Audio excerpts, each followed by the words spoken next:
bir sanды екінші санның пайыздық мөлшері түрінде өрнектеу. Бұл біздің бүгінгі сабағымыздың тақырыбы. Сәлеметсіздер ме, құрметті оқырмандар? Сіздермен бірге математика пәнінің оқытушысы Әлсейітов Амангелді Құмарлы. Пайыздар тақырыбына осыған дейін мен 5-6 бейнеролик түсірген болатынмын. Оларға сілтемелер осы бейнероликтің астындағы жазбада шығады. Сол бейнероликтермен танысып алуды ұсынамын. Bir sanды екінші санның пайыздық мөлшері түрінде өрнектеуді басқаша бір сан екінші санның неше пайызын құрайды деп те атайды. Алдымен пайыздың анықтамасын қайталайық. Санның 100-ден 1 бөлігі пайыз деп аталады. Белгілеуі мынау, пайызды процент деп те атайды. Екі терминді синонимдер ретінде қолдана беруге болады. Тағы да қайталап айтамын, процент деген латынның проценто немесе процентум, 100-ден деген сөзінен алынған. Мен өткен сабақтардың бірінде пайызға қатысты есептердің негізгі түрлерін атағанда, пайызға қатысты берілетін есептердің негізгі 6 түрі бар дегенмін. Алғашқы екеуін талдап, оларға бейнеролик түсіріп каналға жүктедім.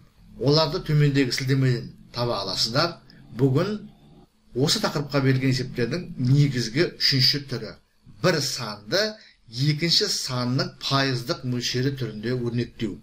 А саны Б санының неше пайызы екенін табу керек. Яғни А саны Б санының неше пайызын құрайды. Қойылған сұраққа жауап беру үшін пропорцияны қолданған дұрыс болады. А саны Б санының неше пайызы. Яғни біз Б-ны 100% деп аламыз. Ал А белгісіз. А бұның X пайызы. Осы шарттарды қолданып пропорция құрамыз. Нәтижесінде мына түрдегі пропорция аламыз. Осы пропорция түріндегі теңдеуді шешу керек. Бізде А мен Б берілген 100 тұрақты сан, X айнымалы. Осы айнымалының мәнін табу керек. Пропорцияның белгісіз мүшесін табу ережелерін білеміз. Белгісіз ортаңғы мүшені табу үшін оның шеткі мүшелерін көбейтіп, нәтижесін белгілі ортаңғы мүшеге бөлу керек. Осы ережені қолданатын болсақ, біз мына түрдегі жауап аламыз. Яғни X тең болады А көбейтілген 100 бөлу Б. Формула есте қалу үшін оны үлкен шрифтімен және қоршауға алып, оң жаққа жазып қойдым. X тең болады А көбейтілген 100 бөлу Б. Сонымен бір санды екінші санның пайыздық мөлшері түрінде өрнектеу ережесі. А саны Б санның неше пайызын құрайды деген сұрақтың жауабы. Бірінші санды 100-ге көбейтіп, нәтижесін екінші санға бөледі. Яғни А саны Б санының А көбейтілген 100 бөлу Б пайызын құрайды. Мынау біздің қойған сұраққа жауабымыз. Яғни бір санның екінші санның неше пайызын құрайды деген сұрақтың толық жауабы. Бірінші есеп. 27 саны 15 санының неше пайызын құрайды? Шешуі. Оң жаққа формуланы жазып қойдым. Қазір осы формуланы қолданатын боламыз. Оң жақтағы формуланы қолданып, есепті шығарамыз. Бізде А 27-ге тең, Б 15-ге тең. Апарып формулаға осы мәндерді қойып, есептейтін болсақ, X тең болады 180 деген жауап шығады.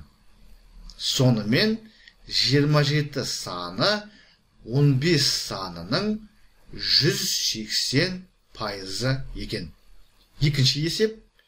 51 саны 68 санының неше пайызын құрайды? Шешуі. Формуланы оң жаққа жазып қойдым.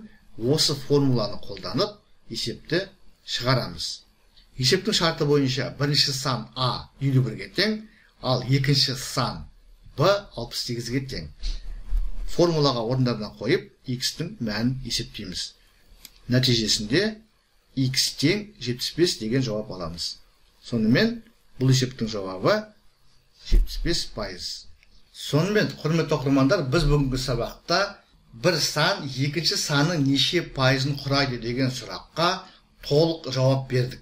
А саны Б санының неше пайызын құрайды деген сұрақ кездессе, А-ны Б-ға бөліп, 100-ге көбейтеді. Немесе былай айтуға болады. А-ны 100-ге көбейтіп, Б-ға бөледі. Ешқандай қиындығы жоқ екен. Бірінші санды екінші санға бөліп, нәтижесін 100-ге көбейтсе болады. Және осы тақырыпқа қатысты екі есепті толығымен талдадық. Сіздерге барлығы да түсінікті болды ғой деп ойлаймын.